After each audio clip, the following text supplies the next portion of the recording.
Brooklyn Heights is an affluent residential neighborhood within the New York City borough of Brooklyn. Originally referred to as Brooklyn Village, it has been a prominent area of Brooklyn since 1834. The neighborhood is noted for its low-rise architecture and its many brownstone row houses, most of them built prior to the Civil War. It also has an abundance of notable churches and other religious institutions. Brooklyn's first art gallery, the Brooklyn Arts Gallery, was opened in Brooklyn Heights in 1958. In 1965, a large part of Brooklyn Heights was protected from unchecked development by the creation of the Brooklyn Heights Historic District, the first such district in New York City. The district was added to the National Register of Historic Places in 1966. Directly across the East River from Manhattan and connected to it by subways and regular ferry service,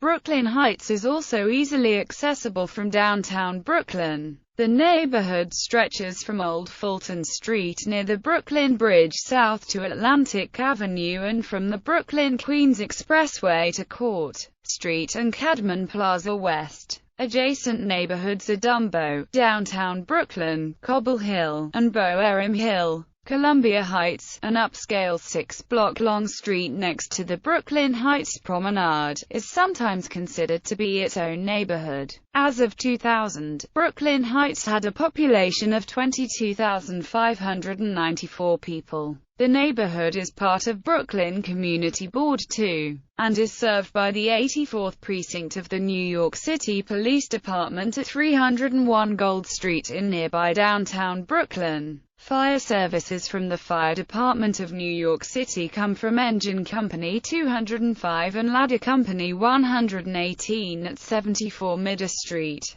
Engine Company 207 and Ladder Company 110 at 172 Tillery Street, and Engine Company 224 at 27 Hicks Street. History. Early settlement. Brooklyn Heights occupies a palisade that rises sharply from the river's edge and gradually recedes on the landward side, before the Dutch settled on Long Island in the middle of the 17th century. This promontory was called Ipetomna by the native Lenape American Indians. Ferries across the East River were running as early as 1642, serving the farms in the area. The most significant of the ferries went between the current Fulton Street and Peck Slip in Manhattan, and was run by Cornelius Dirksen. The ferry service helped the lowland area to thrive, with both farms and sim factories along the water, but the higher ground was sparsely used. The area was heavily fortified prior to the Battle of Long Island in the American Revolutionary War. After British troops landed on Long Island and advanced towards Continental Army lines,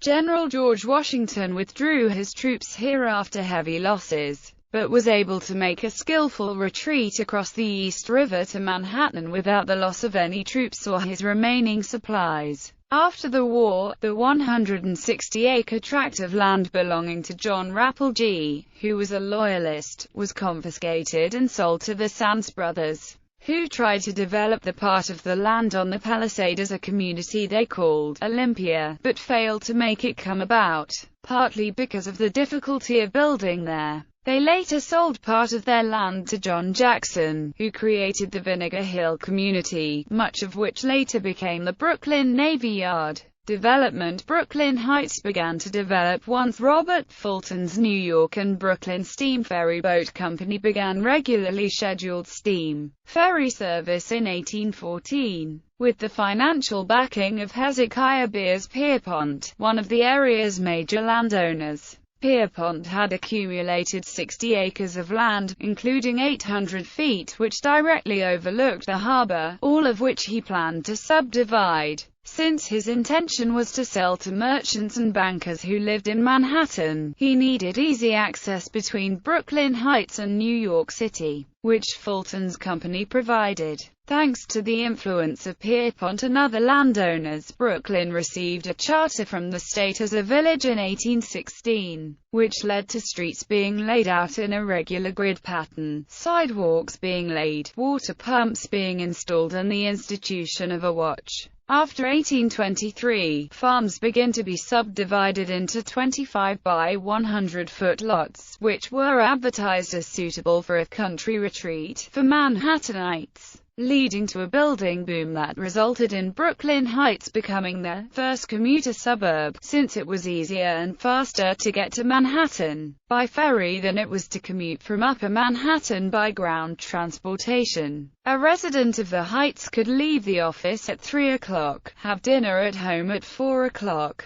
and still have time for a leisurely drive to the outskirts of town. A middle-class paradise, the community's development was helped by the yellow fever epidemic of 1822, when many of the rich from the city abandoned it for an area that was advertised as elevated and perfectly healthy at all seasons. A select neighborhood and circle of society, where there had been only 7 houses in the Heights in 1807. By 1860 there were over 600 of them, and by 1890 the area was almost completely developed. The buildings were designed in a wide variety of styles. Development started in the northern part, and moved southward, so the architecture general changes in that direction as the preferred style of the time changed over the decades. Throughout the 19th century, Brooklyn Heights remained an elegant neighborhood, and became Brooklyn's cultural and financial center. Its development gave rise to offshoots such as Cobble Hill and, later, Carroll Gardens.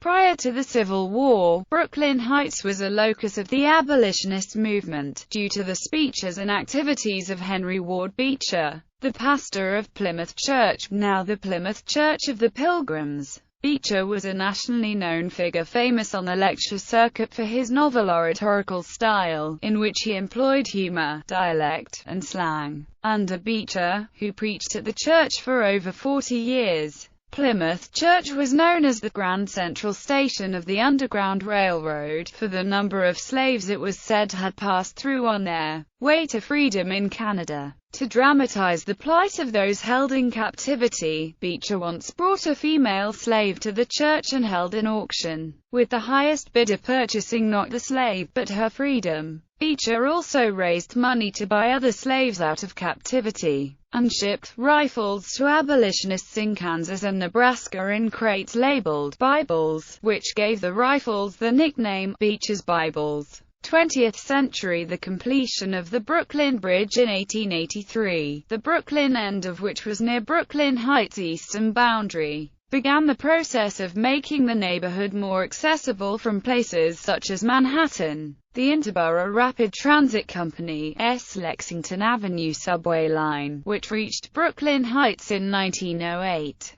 was an even more powerful catalyst in the neighborhood's development. The resulting ease of transportation into the neighborhood and the perceived loss of the specialness and quality began to drive out the merchants and patricians who lived there. In time, their mansions were divided to become apartment houses and boarding houses. Artists began to move into the neighborhood, as well as writers, and a number of large hotels, the St. George, the Margaret, the Bossert, Leverick Towers, and the Pierpont, among others, were constructed. By the beginning of the Depression, most of the middle class had left the area. Boarding houses had become rooming houses, and the neighborhood began to have the appearance of a slum. During the 1940s and 50s, the building of the Brooklyn-Queens Expressway badly affected the neighborhood, as it took away the neighborhood's northwest corner, destroying whole rows of brownstones. At about the same time, plans began to be developed by New York's master builder, Robert Moses, wielding the Housing Act of 1949, to replace brownstone row houses, which were the typical building form in the neighborhood, with large luxury apartment buildings. A prominent example of the intended outcome is the Cadman Plaza development of housing cooperatives in the northern part of the neighborhood,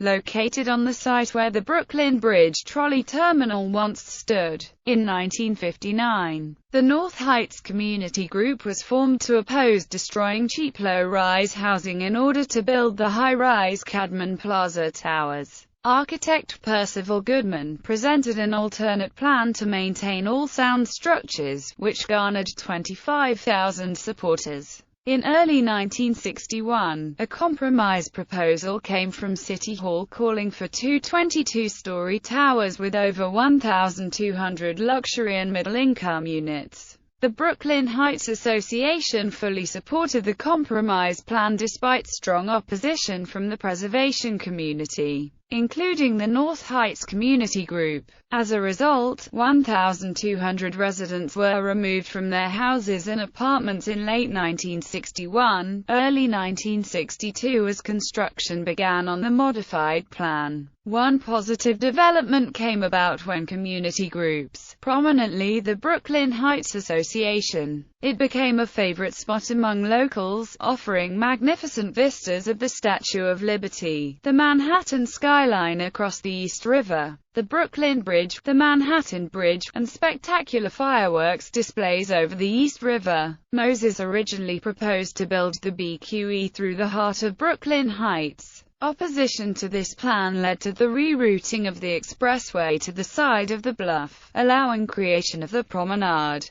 By the mid-1950s, a new generation of property owners had begun moving into the Heights, pioneering the brownstone revival by buying and renovating pre-Civil War period houses, which became part of the preservationist movement, which culminated in the passage in 1965 of the Landmarks Preservation Law. In 1965, community groups, which later became the Brooklyn Heights Association, succeeded in having the neighborhood designated the Brooklyn Heights Historic District by the New York City Landmarks Preservation Commission, the first such district in the city. This was followed in the following decades by the further gentrification of the neighborhood into a firmly middle-class area, which became one of New York City's most pleasant and attractive neighborhoods, architecture and places of interest. Brooklyn Heights was the first neighborhood protected by the 1965 Landmarks Preservation Law of New York City. The neighborhood is largely composed of blocks of picturesque row houses and a few mansions. A great range of architectural styles is represented, including Greek Revival, Italianate, Second Empire, Victorian Gothic, Romanesque, Neo-Greek, and Classical Revival, as well as a few 2.5-story leap federal houses from the early 19th century in the northern part of the neighborhood.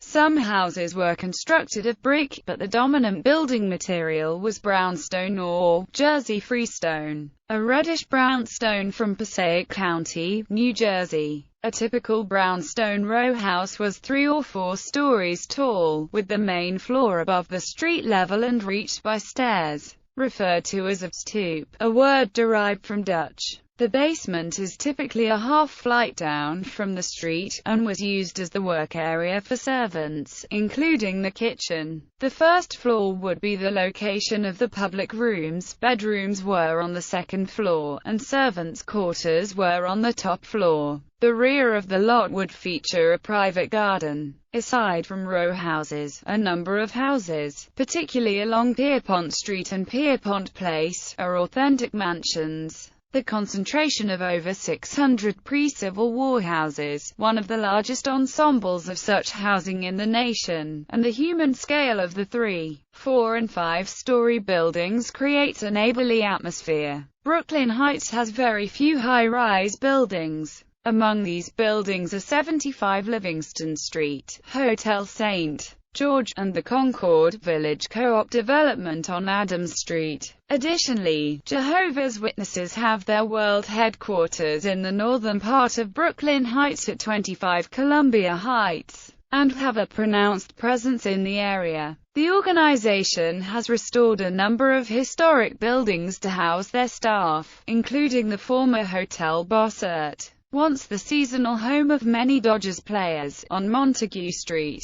In 2010, the Witness organization announced plans to begin selling off their numerous properties in the Heights and nearby downtown Brooklyn, since they plan to relocate themselves in upstate New York. The executive offices of the Brooklyn Dodgers were, for many years, located in the Heights, near the intersection of Montague and Court Streets. A plaque on the office building that replaced the Dodgers' old headquarters at 215 Montague Street identifies it as the site where Jackie Robinson signed his major league contract. Plymouth Church of the Pilgrims and Our Lady of Lebanon Maronite Catholic Cathedral are located in Brooklyn Heights, as are the First Unitarian Congregational Society, the Long Island Historical Society, Packer Collegiate Institute, and St. Anne's and the Holy Trinity Church, among other historically notable buildings. Midder Street, one of the oldest streets in Brooklyn Heights, contains most of the remaining wood houses. This is number 24, the best preserved of the group. 155 to 159 Willow Street, early 19th century federal houses. Row houses on Remsen Street. The Herman Bear Mansion. Packer Collegiate Institute. A detail from the Leverick Towers Hotel, now Jehovah's Witnesses Residence Hall. Grace Episcopal Church. Plymouth Church, now Plymouth Church of the Pilgrims. St. Anne's and the Holy Trinity Church, formerly Holy Trinity Church. Appellate Division Courthouse. Demographics. The 2000 United States Census reported that Brooklyn Heights had a population of 22,594. The racial makeup of Brooklyn Heights was 17,397 white, 1,581 African American, 1,129 Asian, 225 from other races, and 451 from two or more races. Hispanic or Latino of any race were 1,807 persons. The census reported that of the 22,593 housing units, 12,426 are renter-occupied, 9,037 owner-occupied and 677 vacant. The population included 2,485 people under the age of 18, 17,397 people aged 18 to 64, and 2,711 people who were 65 years of age or older. Education. St. Anne's School, a K-12 school, is located in the neighborhood. Packer Collegiate Institute, a K-12 school, has also been located in the neighborhood, at 170 Joralemon Street, since its 1845 founding. St. Francis College is located on Remsen Street and occupies half a city block. It was founded as St. Francis Academy in 1859 by the Franciscan Brothers and was originally located on Baltic Street. St. Francis College was the first private school in the Roman Catholic Diocese of Brooklyn. As of 2010, update, 2,000 full-time students and more than 400 part-time students from 80 countries attend the college. St. Francis College has been ranked by the New York Times as one of the more diverse colleges in the United States. The college has also been ranked by both Forbes magazine and U.S. News & World Report as one of the top baccalaureate colleges in the North. Brooklyn Heights is also the location of Brooklyn Law School, founded in 1901, which, as of 2012, update, had 1,400 students. Transportation. Brooklyn Heights is serviced by numerous subway services, specifically the ACFNR trains at J Street, MetroTech, the 2-3 trains at Clark Street, and the 2-3-4-5 North R trains at Court Street, Borough Hall. Many MTA regional bus operations bus routes are located nearby in downtown Brooklyn, with the exception of the B25 in Dumbo, Fulton Ferry and B61. B63 in Cobble Hill. However, no bus routes actually stop in Brooklyn Heights. Street names. Many of the streets in Brooklyn Heights are named after people who figured prominently in the neighborhood's history. Adams Street, John Adams, second President of the United States, originally named Congress Street. Aitken Place, Monsignor Ambrose Aitken of St. Charles Borromeo Roman Catholic Church. Cadman Plaza, Dr. Samuel Parks Cadman, pastor of the Central Congregational Church. Clark Street, William Clark, ship's captain. Clinton Street, DeWitt Clinton, Mayor of New York City, Governor of New York State, three-time presidential candidate. College Place, named after the Brooklyn Collegiate Institute for Young Ladies. The building became the Mansion House Hotel in 1875. Court Street, renamed from George Street in 1835, even thought there were no courts nearby. Doughty Street, Charles Doughty, 18th-century lawyer, helped create the village of Brooklyn. Elizabeth Place, Elizabeth Cornell, built the first Pierpont mansion. Fulton Street, Old Fulton Street, Robert Fulton, introduced steam ferry service between Brooklyn Heights and Manhattan. Old Fulton Street was originally to have been named Kings Highway, and Fulton Street was Main Street. Furman Street, William Furman, state legislator. Garden Place, originally part of Philip Livingston's garden. Grace Court, Arley, named after Grace Church. Henry Street, Dr. Thomas Henry, President of the Kings County Medical Society. Hicks Street, John and Jacob Hicks, 17th-century ferry operators. Hunt's Lane, John Hunt, early purchaser of land from Hezekiah Pierpont. Joralemon Street, Tunis Joralemon, saddle maker. Livingston Street, Philip Livingston, the only signer of the Declaration of Independence who was from Brooklyn. Midder Street, the Midders, a pre-Revolutionary War family. Monroe Place, James Monroe, 5th President of the United States, the widest street in Brooklyn Heights. Montague Street, Lady Mary Wortley Montague, English feminist and activist for smallpox inoculation. A member of the Pierpont family, originally named Constable Street, after Anna Marie Constable Pierpont.